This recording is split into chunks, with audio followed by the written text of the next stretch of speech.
언젠가 여의도에서 비상할 날을 꿈꾸는 청년 정치인들과 정치 현안 짚어보는 시간입니다. 의사당 1번 출구 시간입니다. 자, 오늘도 항의도 노무현재단 이사 신인규 변호사 두 분 나오셨습니다. 안녕하십니까? 네, 안녕하세요. 안녕하세요. 자, 이거 짚어보겠습니다. 코로나 확진으로 병원에서 입원 치료 받고 있던 지금 이재명 대표 아직까지 당무 복귀는 하고 있지 않고 있습니다. 많이 호전됐다고 하는데 오늘 퇴원할 것 같아요. 지금 보니까. 네, 뭐 그런 얘기도 나오고 있는데 네. 일단 퇴원하시더라도 24시간 동안 또 자가격리를 해야 된다고 해가지고 네. 그걸 권고받았다 하더라고요. 그래서 그 이후에 뭐 일정을 소화할 수 있지 않을까 싶고 27일로 원래 예정돼 있던 재판도 그래서 30일로 또 미뤄졌기 때문에 네. 뭐 내일 본격적인 일정을 시작하시면 되게 바쁠 것 같습니다. 자, 지금 뭐 거의 이제 사실 요즘 코로나가 엄청 막 중병으로 하기보다는 어쨌든 스스로 격리하거나 해가지고 하면 오늘 내일 중으로 이제 복귀를 할 거고, 그렇다면 사실 일들이 좀 많은 것 같아요. 지금 이번 기간 안에서도 독도 지우기, 진상조사, 또 의료대란 대책 여러 논의 지시를 이어갔는데 또 당직 인선도 발표를 했습니다. 일단은 이재명 대표 이번 기간 동안 당무 이어갔던 거 신인규 변호사 어떻게 보셨어요? 예, 아무래도 이재명 대표가 사실상 이제 2기 체제를 맞아서 네. 막 시작하는 찰나에 여야 대표회담까지 논의가 되고 있지 않았습니까? 네. 그런 상황에서 이제 그 코로나에 이제 이재명 대표 좀 격리되면서 사실은 이 중차대한 시기에 병상에 있더라도 아마 쉬는 것도 힘들었을 것 같아요. 그래서 지금 뭐 대일 외교 관련돼서는 엉망이기 때문에 진상조사, 독도 지우기에 대해서 할 수밖에 없었을 거고, 더 심각한 것은 의료 붕괴입니다. 네. 그러니까 지금 뭐 응급실부터 해서 국민들의 걱정이 이만저만이 아니거든요. 이런 상황 속에서 제1야당 대표로서도 책임감을 느끼면서 당연히 이 부분도 챙길 수밖에 없는 것이고, 네. 거기다가 이제 인사까지 이재명 대표가 다 병상에서 사실상 한 거거든요. 그래서 뭐 이재명 대표가 부재이긴 했습니다만은 그래도 뭐 부재로 인한 어떤 혼란이나 그런 공백감은 별로 없었다라는 생각이 듭니다.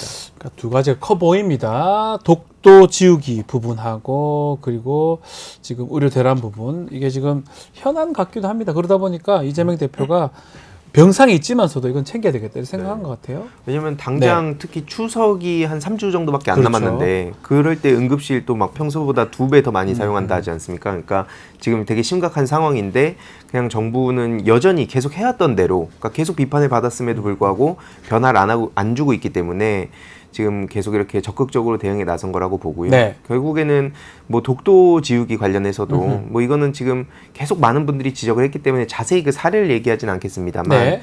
지금 노골적이라는 생각이 많이 듭니다. 아니 정부에서는 아니다, 지금 리모델링하는 과정에서 그렇게 됐다라고 또 사실은 또 입장을 밝혔잖아요. 독도 지우기 관련해서. 그럼에도 불구하고 이런 의문이 계속 드는 게 민주당만 그런 거 아닌 것 같아요. 국민들이, 많은 사람들이 그런 의문을 가지고 있는 거 아닙니까? 그러니까 이게 소위 말하는 밀정 같은 건데, 그러니까요. 그러니까 윤석열 대통령이 지난 광복절 기념사를 3번을 하면서 일본에 대해서 그동안의 대통령들이 해왔던 수준의 메시지를 낸 바가 없습니다. 그러니까 소위 말해 우리의 주권 문제, 그리고 역사 문제, 영토 문제, 여기에 대해서는 당연히 일본이 지금도 반성하고 있지 않는 행동들을 하고 있기 때문에 네. 우리가 피해 국가로서 또 인접 국가로서 잘못된 건 잘못됐다라고 명확하게 꼬집어줘야지 한일 관계가 더 건강하게 오래 지속 가능할 수 있는 거거든요. 지금처럼 윤석열 대통령 하듯이 일본에 대해서 다 퍼주고, 뭐 퍼준 걸 넘어서서 이제는 뭐 거의 뭐 매국 외교 아니냐라는 비판이 이상하지 않게 들릴 정도가 된다면은 네. 이건 오히려 한일 관계의 건강한 관계를 방해하는 걸림돌이 될 거거든요. 그래서 국민들은 윤석열 대통령 지금 대한민국 위해서 일하고 있는 거 맞냐, 매일 술만 먹는 거 아니냐, 지금 이런 거에 대해서 국민들은 의구심을 제기하고 있는데 묻는 거에는 답을 안 하고 자꾸 괴담이다, 선전선동이다 이렇게 나오니까 좀 답이 없다. 더 설명을 해주면 되는 거잖아요. 아니다, 확실히 아니다라고 딱 일 터졌을 때 무슨 소리냐, 독도 우리 땅에서 하는데, 다 시간 지나서 한참 후에 독도는 우리 땅이 당연하지 않냐, 그거 누가 모릅니까? 하는 행동이 다르니까 다 의문 제기를 하는 솔직히 거죠. 조형물 누가 몰라요 그거? 조형물 치워서 문제됐잖아요. 예. 이 대통령이 억울하면은 야 조형물 더 놓자, 예. 2개 놓자 이렇게 100개 하면 놓자 되는 거예요. 그냥 정마다 놓자. 아니, 모든 역에 네. 다 놓자 이렇게 하면 됩니다. 아, 그러니까요. 근데 그렇게 안 하잖아요. 네. 안 하잖아. 그러니까 자꾸 이 문제 제기를 하는 거 아닙니까? 그러니까 우리가 이렇게 비판을 하니까 네. 무슨 뭐 오세훈 시장도 뒤늦게 뭐 이게 리모델링이었다 해명하고 전쟁기념관에도 재배치한다고 하는데 사실 그것도 일정도 안 나왔다고 하더라고요. 그러니까 네. 그런 걸 보더라도 이렇게 분노를 안 했더라면 과연 이들이 이렇게까지라도 했을까? 그러니까 이것도 사실 잘했다고 볼 수 없는 건데 네. 이렇게 분노를 하니까 그나마 이 정도라고 가는 거라 봐서 정말 기가 막히고 광복절날 어떻게 네. 대통령이 전 무슨 6.25 때인 줄 알았어요. 예. 무슨 뭐 337 전략이라면서 무슨 통일 독트린 얘기를 하는데 결국엔 그냥 흡수 통일 얘기한 거 아닙니까? 네. 그것도 광복절날. 이러니까 당연히 많은 시민들은 분통을 터뜨릴 수밖에 없다 봅니다. 자, 그리고 뭐 민주당 지금 얘기를 하고 있는데 이재명 대표 지금 당직자 추가 인선도 했습니다. 좀 눈에 띄는 게 인재위원장입니다. 장성호 의원이 됐고요. 총괄 특보단장에는 안규백 의원이 임명이 됐는데 장성호 의원. 근데 이름이 좀 다릅니다. 네. 아, 죄송합니다. 정성호 네, 의원입니다. 네, 장성호 야구 선수인데 정성호 의원입니다. 자, 인재 영입위원장이었죠 예전에. 이름이 영입을 빼고 인재위원장 직책명이 좀 바뀌었네요. 예, 이게 뭐 예전에도 뭐 이렇게 많은 분들이 인재에 대해서 되게 관심 많이 갖잖아요. 저도 어떻게 보면 당에 영입이 돼서 들어왔던 케이스인데 지지난 총선 때. 네. 근데 이제 영입도 중요하지만 결국엔 당이라는 게 계속 우리들이 인재를 내부에서 키워가지고 아하. 뭐 계속 더 나은 사람들을 그 대중들한테 보여줘야 되는 거기 때문에 그런 육성과 그다음에 그런 의지를 말로만 할 게 아니라 실제로 이렇게 이름을 바꿔서 영입보다는 이제 내부 인재 양성에 좀 초점 맞추겠다. 네. 좀 그런 의지로 보입니다. 정성호 의원이 뭐 최측근이라고 좀 알려진 분 아닌가요? 좌장, 친명계 좌장 뭐 이런 얘기도 그러니까 있고요. 이분도 이제 변호사 출신이시고 네. 이재명 대표랑은 굉장히 오랜 인연 속에서 뭐 소위 말하는 레드팀 역할을 내부에서 네. 좀 해왔다 이런 평가를 받는 분인데 정성호 의원은 굉장히 인품이 좋다고 좀 알려져 있고 예. 두루 이렇게 좀 신망이 많으신 분이에요. 맞아요. 그러니까 아무래도 이런 분을 뭐 이재명 대표와 둘 사이의 관계에서는 약간의 껄끄러움이 있다고 하더라도 이렇게 임명을 해서 인재위원장의 직을 맡기는 것은 전 좋은 인선이다라는 생각이 들고 또 총괄 특보단장도 굉장히 또 그런 여러 가지 전문가 그룹들을 또 영입하는 부분이기 때문에 뭐 안규백 의원이 뭐 잘할 수 있는 분들 아닌가라는 생각이 들어서 뭐 이재명 대표가 이제 2기 체제에서는 조금 더 단단해진 코어를 기반으로 좀 더 확장 전략을 이제 쓰고자 하는 의지 아니겠는가 저 그렇게 해석합니다. 두 분 다 5선이기 때문에 5선 의원이죠. 좀 안정감 있게. 예. 그러니까 특히 이번에 개혁적인 좀 초선 의원들이 많이 들어가게 됐잖아요. 그래서 그러니까요. 좀 안정감도 같이 가져가겠다. 그런 의지로도 보입니다.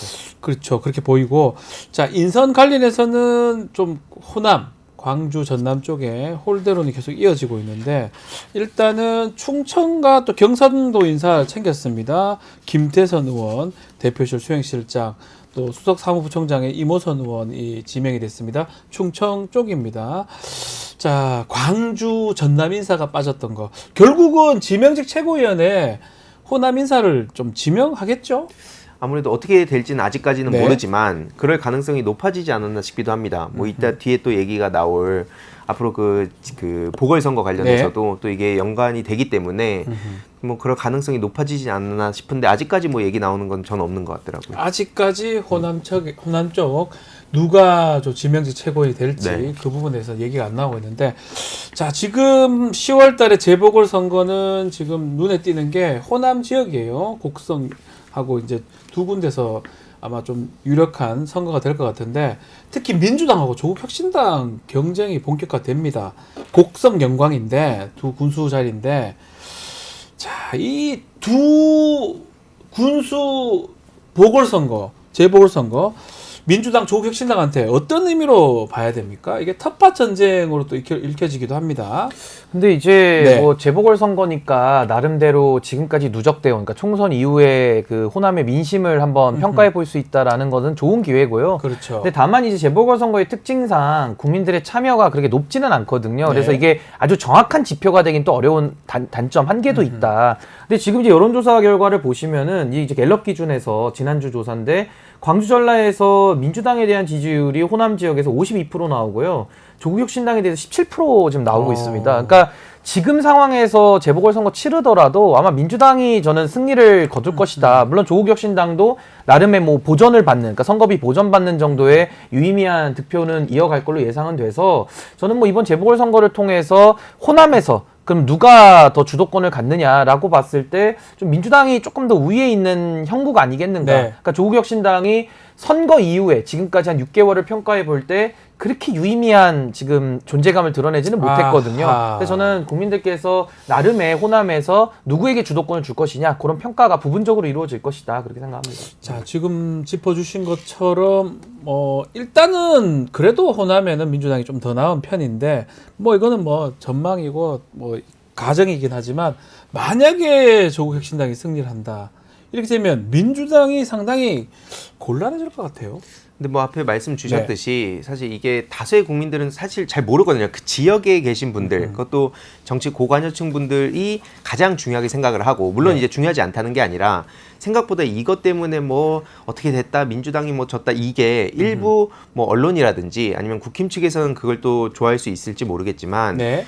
뭐 사실 그렇게 전 생각하지 않고요. 그리고 결국에는 민주당에서도 중요한 건 이거 되게 신경을 많이 쓰는 지역입니다. 왜냐하면 뭐 애초에 뭐 정치적 기반도 기반이지만 이재명 대표님이 에너지 고속도로 계속 강조하지 않습니까? 그렇죠. 그래서 그와 관련해서도 굉장히 중요한 지역이다. 특히 곡성 같은 경우에 지금 인구 소멸의 고위험 지역이다 보니까 네. 또 이게 굉장히 중요하게 보고 있고, 특히 그 영광 쪽도 지역자원시설세 이게 지금 그 김민석 수석 최고위원도 강조를 하면서 기본소득의 그런 실험을 해볼 수 있는 되게 중요한 지역으로 보고 있기 때문에 이렇게 가볍게 그냥 넘기진 않을 거다. 그래서 인물이나 정책이나 민주당에서 지금 총 집중을 한다고는 알려져 있다 보니까 전 그래서 그런 점에서 사실 민주당이 뭐 승리하게 되지 않을까 생각은 하고 근데 저는 있습니다. 이 호남홀대론이라는 게 조금 저는 광주 분들이나 호남 분들이 듣기가 좀 불편할 수도 있을 네. 것 같아요. 왜냐하면 아니 민주당 하면 호남이 근거지인 톱밭이잖아요. 정당인데 네. 호남을 홀대한다라고 하는 것은 국민의힘에 대해서 영남홀대론이라는 건 안 나오잖아요. 그러니까 이거는 조금 프레임을 자꾸 짜는 거라서 호남 분들이 좀 불쾌하실 수 있다는 생각이 들고,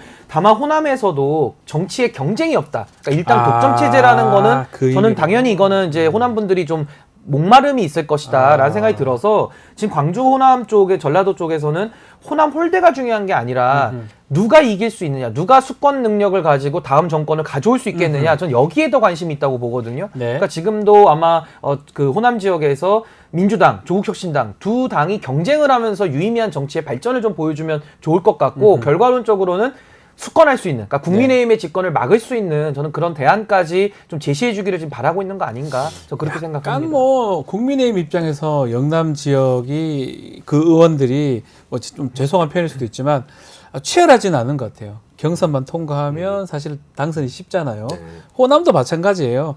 경선만 통과하면 이 당선이 쉽다 보니까 전국적인 좀 정치인이 되기 좀 어렵다. 그러다 보니까 민영배 의원이 이번에 그래도 유명한 민영배 의원인데 최고위원 선거에서 아니 그래서 제가 이거 조금만 낙마했거든요. 첨언하면, 그러니까 호남 홀대론에 기반해서 네. 민주당이 위축이 돼가지고 뭐 지명직 최고위원은 무조건 호남을 배려해야 된다. 네. 이런다고 호남 민심이 오지 그렇죠. 않아요. 저 그러니까 말씀도 더 그래요. 경쟁력 있고 더 예. 수권 능력을 가진 사람을 오히려. 예, 지명직 그렇죠. 최고위원에 앉혀서 정권을 갖고 오는 것이 저는 오히려 호남에서는 더 원하는 바일 것이다. 저는 그렇게 이게 생각합니다. 뭐 저도 그 말씀 뭐 경쟁 특히 이게 네. 굉장히 중요하다고 보는데, 또 지역의 목소리들이 아예 전달 자체가 안 된다고 본 그 목소리가 또 있거든요. 그래서 네. 그런 의미에서 뭐 사실 상징적으로만 남아서도 안 되지만 그런 목소리를 실제로 직통으로 바로 지도부에 전달할 수 있는 것도 필요하다. 이제 아하. 그런 것도 좀 같이 고려할 필요는 있어 보입니다. 알겠습니다.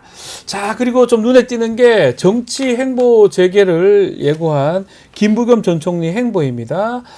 자, 이재명 대표 이 전당대회 85% 득표를 했는데 좀 비판의 목소리를 높였습니다. 자, 김부겸 전 총리. 이 시점에 이런 발언의 의미 어떻게 봐야 됩니까? 황희도 이사님부터. 그러니까 민주당에서 되게 오랫동안 정치를 해오셨고 특히 그렇죠. 대구에서 예. 굉장히 고생을 많이 하신 것도 사실인데, 아유, 알죠. 모든 국민들이 알고 예, 있죠. 하지만 저는 이제 시대가 변하면 기존의 그 정치인분들의 생각과 그런 화법도 변해야 된다 봅니다. 네. 계속 얘기했지만 이 강성 지지층 때문이다, 이거 이미 지난 총선에서 정말 대부분의 정치인들이 거의 다 교체가 됐거든요. 네. 왜냐하면 이미 예전에는 주로 여의도에서 술자리 같은 데 가가지고 같이 막 술도 마시고 좀 뒤에서 막 누구 욕도 하고 그러면서 뭐 거기서 엄청난 용기를 얻어가지고 네. 그걸 가지고 막 언론에다가 이렇게 뿌리면 그럼 또 언론이 거기에 또 맞장구를 쳐주고 그러면서 몸집을 키워왔지 않습니까? 맞습니다. 근데 이제는 그런 게 안 먹힌다는 거예요. 왜냐면은 정보 유통 창구도 결국 유튜브나 커뮤니티나 이쪽으로 많이 옮겨왔고 많은 시민들도 일상까지도 그 시간을 쪼개가지고 정치 공부를 하고 있거든요. 네. 그래서 이런 방식의 심판을 했는데 왜 또 똑같은 방식을 가지고 나오는가? 전 정말 이해할 수가 없습니다.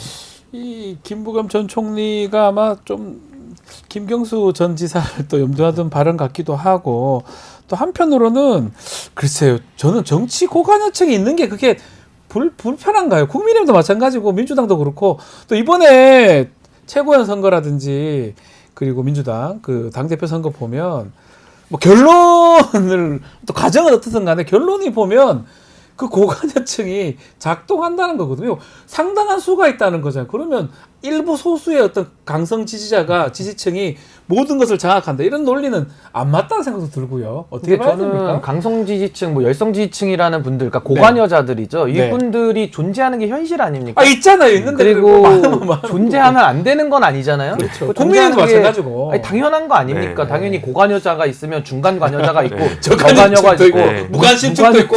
그러니까 이건 당연한 건데 전 이거죠. 정치인이 고관여층에게만 이끌려가는, 그러니까 자신의 정치적인 결단을 하는 것이 아니라 과거에 노무현 대통령은 팬덤이 있었지만 네. 국익을 위해서는 그 강성 지지층들, 열성 지지층들 반대하는 내용도 밀어붙였거든요. 그렇죠. 그러니까 그런 식의 정상적인 정치만 작동된다면 전 문제 없다고 보고, 네. 근데 지금 김부겸 총리 같은 경우는 그걸 우려하시는 것 같아요. 그러니까 이재명 대표가 혹시라도 강성 지지층만 바라보면서 끌려가는 거 아니냐. 저는 그런 비판은 유의미한 지적이라고 볼 수 있는데, 그 문제는 뭐냐면은 대안은 그럼 뭐냐. 그러니까 예. 지금은요, 반윤에다가 뭐 예를 들어 먹지에다가 먹물 뿌리는 느낌이라서 별로 느낌이 없거든요. 그럼 반윤이 아니라 어떤 대안을 그럼 갖고 있느냐. 지금 김부겸 총리도 국민적 감동을 줄 것으로 생각하지 않는다로 얘기하고 있는데, 그럼 감성 정치가 문제거든요. 그럼 감동 정치를 해야 되는데 김부겸 총리는 그럼 어떤 감동을 줄 것이냐. 여기에 대한 내용이 전무해요. 그리고 또 하나는 뭐 지금 뭐 힘을 발휘할 방안에 대해서, 그러니까 온건 지지층이 힘이 없다, 강성 지지층이 다 좌우한다는 얘기인데, 그러면 온건 지지층이 더 숫자도 많고 네. 어떻게 유입시켜서 어떻게 이분들을 조직화해서 이분들의 목소리를 어떻게 반영해서 효능감을 주겠느냐에 대한 대안이 역시 없습니다. 그 얘기를 해야 되는 거죠. 그럼 결국은 지지층이 봤을 때는 결국 이재명 대표가 각을 세우면서 어쩌면 지금 지지층이 원하는 거는 좀 윤석열 정부하고 좀 대립각을 세우기 원하는데 또 자중질환에 빠지는 모습. 맞습니다. 그걸 우려하는 거 아닌가요? 네, 아니, 그러니까 이게 실제로 저도 계속 말씀드리지만 예. 어디도 성역은 없다라고 생각합니다. 누구도 절대 진리가 없기 때문에 당연하죠. 예. 이재명 대표의 그 기본사회 구상 대표적으로 거기에 나는 반대한다. 네. 내 구상은 이런 거다라고 깔고 거기에 말씀하셨듯이 온건 지지층 분들이 막 합류할 수 있게 하고 심지어 뭐 중도 뭐 보수 이런 분들이 끌어올 수 있다면 그럼 그렇게 가면 되는 거죠. 네. 근데 그게 안 되니까 솔직히 말해서 그거에 대해서 딱히 해법도 못 찾으니까 그냥 이재명 대표 멱살 잡는데, 저는 어제 김민석 최고위원이 그 팩폭을 날린 게 그거라고 봐요. 지금 뭐 국민의힘 얘기도 있다 하겠지만 그냥 이재명 대표 멱살 잡고 있다. 국힘 대선 나오는 지망생들이. 네. 근데 저는 민주당 내에도 똑같다고 봅니다. 이게 뭡니까 솔직히. 그러니까 저는 이게 뭡니까? 그러니까 저는 이제 말로만 한다 그래서 예. 실력이 입증되는 게 아니거든요. 맞습니다. 그러니까 온건 지지층과 예. 중도 확장에 자신감이 있고 그 필요하다라고 하면 그 일을 하면 됩니다. 보여주면 근데 됩니다. 그걸 안 하면서 그렇죠. 말로만 얘기하면 차라리 이제 김두관 후보처럼 지지층하고 싸우는 것보다는 김부겸 총리가 훨씬 더 점잖으시고 맞는 말씀인데 예. 말로만 하는 건 너무 공허하다. 그러니까 거기에 대한 실력으로 그냥 입증하고 경쟁하면 되고요. 제가 볼 때 이분들이 경쟁이 안 된다고 보거든요. 그래서 저는 오히려 이재명 대표에겐 더 기회일 수 있다. 그러니까 코어 지지층을 기반으로 더 확장 정책을 전 자신감 있게, 과거에도 박근혜 대통령도 후보 시절에 보수의 지지층이 단단하다 보니까 경제민주화 막 받아들이면서 중도 확장을 해서 51% 얻어낸 거거든요. 네. 오히려 그런 김부겸 총리나 김두관 전 장관의 좀 부진함이 오히려 이재명 대표에겐 더 기회가 될 수 있는 면도 있다. 좀 그렇게 생각합니다. 댓글에 이두 분이 좀 정치를 좀 해달라. 보여주세요. 행동으로 말만 하지 마. 뭐 정치가 메시지고 언어의 영역이라고 하지만 그럼에도 불구하고 행동이 뒷받침돼야 됩니다. 네. 그래야지 지지자, 국민들이 따르는 거 아니겠습니까? 두 분 이뻐라 신변. 황희두 이사님 얘기도 많이 나오고요. 두 분 정치를 꼭 해야 되지 않을까 생각이 듭니다. 자, 국민의힘도 한번 다뤄보겠습니다. 한동훈 대표. 야, 생중계 회담 이거 조금 물러나는 것 같더만 또 생중계 얘기를 합니다. 생중계를 엄청 하고 싶은 것 같아요. 이 미련을 좀 못 버린 것 같기도 하고. 왜 그렇죠? 근데 왜 이렇게 저는 생자에 꽂혔는지 모르겠어요. 총선 때는 생닭 들고서 사진 찍더니 딱이요? 예. 너무 생자를 좋아하는 것 예. 같아요. 뭐 생일 잔치도 좋아할 것 같은데.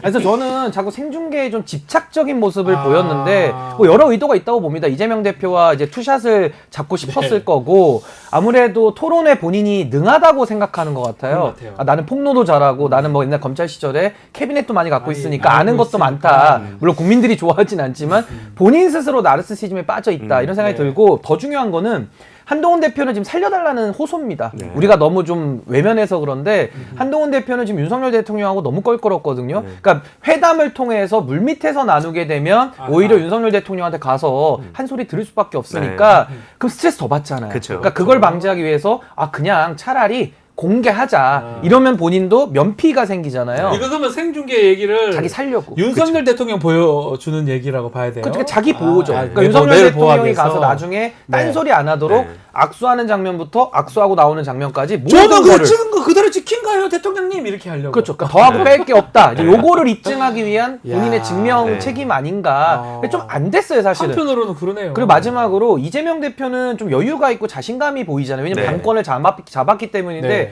한동훈 대표는 지금 바람잘날이었거든요. 그러니까 매우 조급하고 여유가 없다. 그런 상황 속에서 정치적 이해도 떨어지다 보니까 이런 엉뚱한 생자에 집착하는 아마 생식하시지 않을까 싶어요.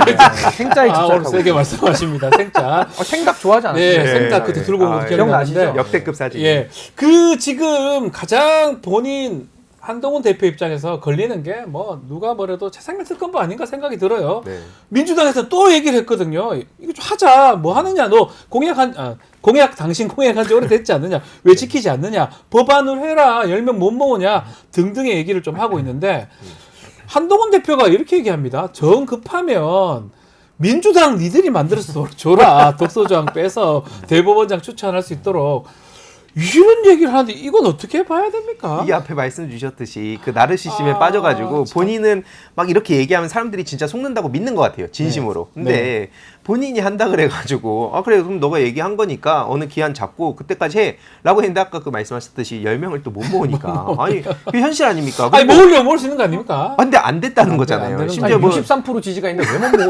먹어? 이해가 안 돼. 10명, 우리 왜 그러냐면 헌법상, 국회법상 10명의 의원이 있어야지 법안 발의가 되니까요. 최소한의 요건. 최소 요건입니다. 근데 왜냐하면 차라리 한동훈 대표가 네. 진짜 신인규 위원장님 항상 말씀하시듯이 국민적 여론이라도 얻고 있었다면 네. 10명의 의원들 안 따라왔을까요? 근데 딱 그냥 이거 누가 보더라도 원내 대표인데 국민적 지지도 그렇게 크게 있는 것 같지도 않고 맨날 갈팡질팡하고 근데 이러다가 용산에 또 조인트 깔릴 것 같으니까 그러니까 누구도 편을 못 들어주는 겁니다. 그게 이거 다 한동훈 대표의 무능으로 귀결되는 거고요. 네. 결국에는 자기가 얘기했던 것도 갑자기 저런 말장난을 한다고 해가지고 이게 뭐 처음 나와가지고 이런 얘기하는 거면 사람들이 속을 수라도 있는데 이미 이 화법도 다 드러났습니다. 예. 뭐 어쩌자는 겁니까? 아니 그리고 민주당 누구도 하라고. 저는 네. 대한민국 국민 중에 누구도 네. 한동훈 대표한테 당대표 나오라고 한 사람 없습니다. 저도 안 그랬고요. 아. 나오면서 특검법 발의한다. 공수처 수사 결과 보지 말고 국민 여론이 안 좋으니까 특검 해야 한다. 근데 제3자로 하자라고 한동훈 대표 스스로 얘기했거든요. 본인이 나와서 본인이 네. 스스로 본인이 제3자 특검법 예, 얘기했어요. 아무도 안 시켰습니다. 예. 근데 본인이 이제 와서 남 탓하는 건 너무 좀 양심이 없는 거 아닌가. 근데 예. 보통 정치라는 게 정치인이 국민들을 위해서 뭘 해드리는 거거든요. 그렇죠. 열심히 봉사하고 열심히 해드리는 게 정치의 본령인데 이분은 뭐게 해달라는 것만 많아요. 네. 이거 해줘, 사줘, 먹여줘, 풀어줘, 꾸며줘, 사진 찍어줘, 뭐 매 이런 식으로 하니까 이분은 해줘 정치다. 네. 근데 좀 해드리세요, 저 국민들 앞에. 해줘. 못하면 네. 무능하니까 그만 내려오면 돼요. 네. 지금도 당대표직에 있는 게 국민의힘 당원들도 물론 대안이 없어서 뽑기는 했지만 시원한 게 아니거든요. 네, 그러니까요. 민심을 좀 읽으시기 바랍니다. 그러다 보니까 민주당이 요 상황을 바지 대표 얘기가 있다면 네. 반바지 사장이 반바지 대표 얘기를 네. 했습니다. 또 이러니까 국민의힘의 한동훈 대표 채찍거리죠. 장동혁 최고위원이 이재명 대표는 핫팬츠 사장이냐 이렇게 하는데 야, 이 논쟁은 뭡니까? 그러니까 아까 말씀 주셨듯이 그 신인규 위원장님 말씀 주셨듯이 네. 이재명 대표는 지금 상황 자체가 다르잖아요. 네. 말 그대로 왜 바지 사장이라는 얘기가 나왔습니까? 뭔 말만 하면 바로 옆에서 추경호 원내대표가 실시간으로 면전에서 그냥 반대한다는 거 아니에요. 네. 그리고 막 뭐 김민전 최고위원 뭐 계속 얘기했었지만 막 다른 엇박자가 나고 있고 네. 대놓고 무시를 당합니다. 그래서 결국 한동훈 대표라고 하지만 본인 의지대로 제대로 할 수 있는 게 뭐냐? 이거 그냥 간판만 대표 달아놓은 거 아니냐? 이런 취지로 이렇게 비판을 했던 건데 무슨 이거 갑자기 뭐 말장난이 나고 있고 이게. 반바지다. 바지인데 반만 바지 사장이다. 뭐 네. 이런 의미 같은데 또 그래 얘기하니까 기분 나쁘니까 핫팬츠다. 네. 이렇게. 근데 저는 이게 정치권에서 보통 언어 유희를 많이 쓰는 기법이잖아요. 수사학적 기법인데 장동혁 최고위원 이러니까 안 되는 거예요. 너무 재미가 없어요. 네. 그러니까 바지 사장의 의미에서 반바지로 한 것은 네. 실권이 너무너무 없다라는 표현이거든요. 반만 바지다. 그렇죠. 그러니까 바지도 그냥 청바지 그 발목까지 가리는 바지 정도가 중에. 아니다. 그냥 네. 무릎까지밖에 안 온다. 아. 이건 뭐 얼굴 마담도 적당히 해야지. 이건 너무 좀 실권이 없다라는 더 센 표현을 강조법으로 하니까 반바지다. 내용에 맞지 않게 이재명 대표를 비유해서 그럼 핫팬츠다. 네. 말이 됩니까? 안 하겠죠. 그럼 실권이 더 없다는 얘기인데 실권이 있잖아요. 이재명 대표는. 그러니까 이게 안 맞는다는 긴 거고. 바지입니까 그러면? 아니 네. 이재명 대표는 바지가 아니죠. 그냥 네. 실체죠, 아, 실체. 실체. 왜냐면 당권이 있으니까. 네. 아니, 좋든 나쁘든. 네. 근데 저는 네. 핫팬츠라는 비판은 너무 엉뚱하고 한동훈 대표는 제가 반바지에서 그냥 쫄바지로 개명해드립니다. 왜냐면 쫄았다라고 할 때 우리가 뭐 쫄면 뭐 이런 비유를 하거든요. 말 세게 그러니까 하시네. 쫄바지라는 거는 네. 내용이 되잖아요. 아 네. 쫄았는데 그쵸. 어. 바지 사장이다. 이걸 아. 결합해서 쫄바지다라고 좀 얘기하면은 네. 공감이 돼요. 아, 웃음이 그쵸. 나오죠. 네. 승자. 꽃이 나와. 근데 여기에 대해서 갑자기 반바지 그러니까 야 너는 핫팬츠야.